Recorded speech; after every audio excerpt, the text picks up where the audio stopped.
Mediocre golfers and stories. This is Two Golfers, One Cart.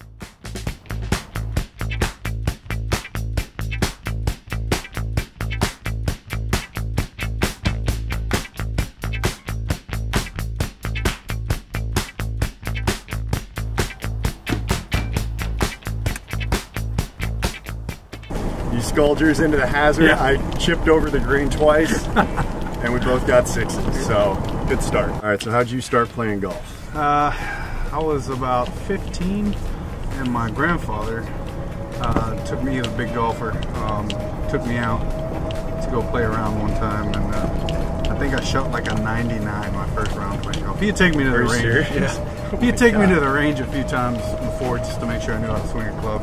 And he said at that point, he was like, yeah, you're gonna start playing golf. So he started taking me to the range a couple times a week, and then I joined the golf team my next year in high school, and just been playing ever since. The contact when you hit the ball, it has a solid sound to it, like you're actually connecting with the thing instead of just kind of wiping across it like most MGA contact that you hear. And it's also not typically followed by a shit. Oh, you'll hear those. Yeah.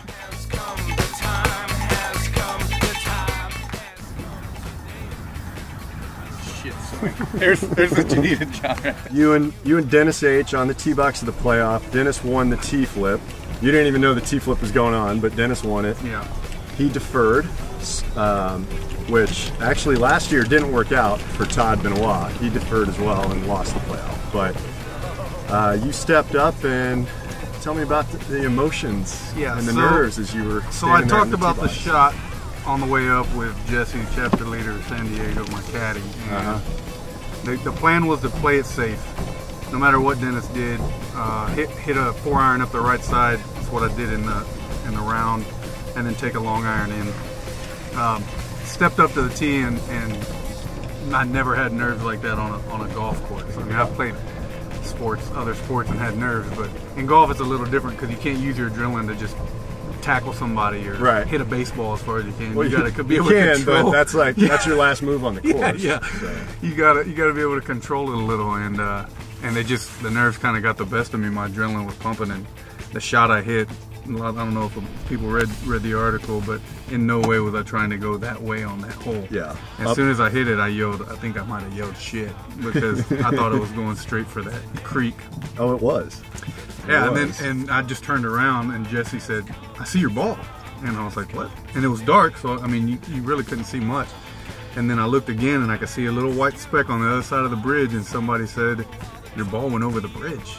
I watched it head towards the bridge, and I think I muttered under my breath, "There ain't no fucking way it's going over the bridge." And then I lost it. And I thought I saw it heading towards the bridge, and then you guys started saying it's up there. Yeah. And yeah, it was amazing. So at that point, I did have the advantage.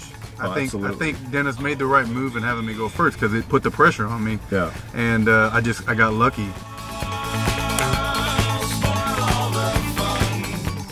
Dennis drop kicks his drive and ends up a little short of that bunker and has about, I think, over 200. Right? Yeah, probably like 220. Yeah. So he hits the 3-wood of his freaking life. Absolutely. Right? Puts the pressure right back on him. Puts it right in front of the green. Yeah, I'm thinking, he's going to be 50 yards out and have to chip up. And so I get up to my ball, and it's in perfect position. I had 160 yards in. The wind was starting to blow a little bit. It was getting a little cold.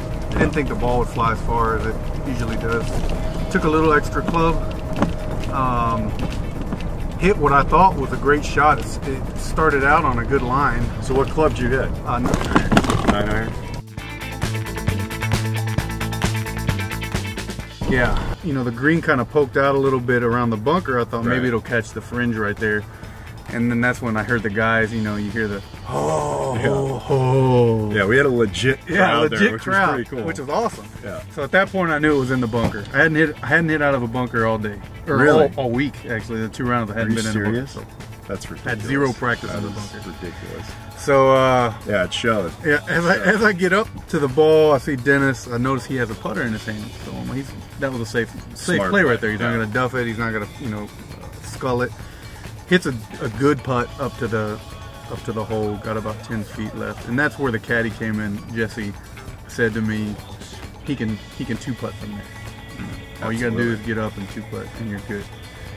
So you know, I had a great lie in the bunker. You know, I had plenty of green to work with, and if I hit that bunker shot another, 10 times, I'd probably get 1 or 2 that close. And I was going to say like 1,000 times would you ever get that close. 1 or 2 out of 10, huh? I mean, dude, I have never hit a bunker shot as good as that bunker shot you just hit. It came, and the nerves, you know what, that was the one shot the nerves were not there on. And I think it's because Jesse told me, just get it somewhere on the green and you can shoot it. And I think for me, in my ridiculous head in a situation like that, I would have been like, okay, it'd be all right if I screw this one up because I'm in a bunker, so that would alleviate some pressure for me. Like if you're sitting there with a perfect lie and you just need to do this little chip that you should do a good job at, then it's like the pressure is, well, I look like a total idiot if I screw this up. Yeah, exactly. But yeah, you hit the most ridiculous perfect bunker shot, and from where the crowd was sitting, it had to look like it was in. Oh, from where I was sitting, or where I was in the bunker, I thought it had a chance to go in the way it came out. It was rolling, tracking right at the hole, and then it stopped. And you know, everybody that I talked to that was in the crowd said at that exact moment they threw their beer cans. Yeah, they did. But no, actually they threw them before, which didn't make the bunker shot any easier. Hearing everybody yell, "Hit it! Hit the ball!" You know, but it was still fun. But they said they saw Dennis's demeanor kind of change at that point, which you know really helped me. Then I saw Dennis put it around a little bit, and that took all the pressure off. Yeah, but still, then you're over this 6-inch putt at best. And what are you thinking there? Because I do not miss this putt. Again, I would be thinking, I'm going to look like such an idiot if I miss this. But I knew I could miss it and still make the one coming back. That's true. But as I'm stepping up to the putt, everybody in the crowd yelling, "Miss it! Miss it! Miss it! Miss it!" And for a split second, something went into my head, miss it on purpose just to give them what they want. Oh, but no. Then I would have missed the one coming back. I know I would have. Yeah, exactly. And you know that putt was, if it would have been any longer than that 6 inches, my knees would have probably been buckling. Sure. But it was close enough where I didn't really have to worry about it.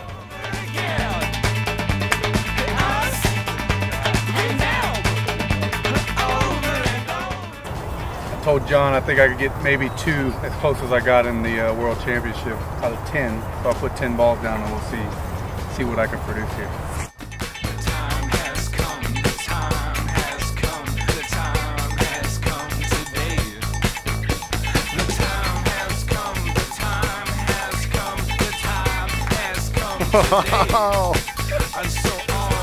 He's not a liar.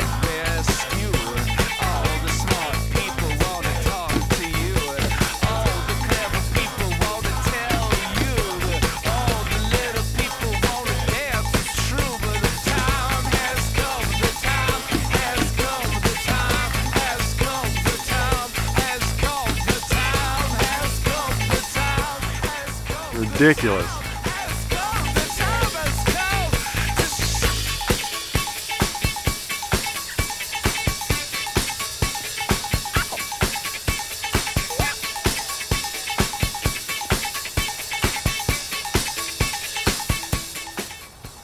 Okay, he's not a liar, and thankfully he did a few that proved he's still definitely mediocre, but nice job.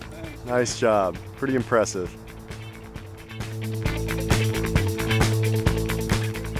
All right. Some good footage I am officially going on record. He just shanked his 8th shot at least. He is officially mediocre. You can stop doing that now. I'm not a sandbagger. You're not a sandbagger. Officially. There's no way.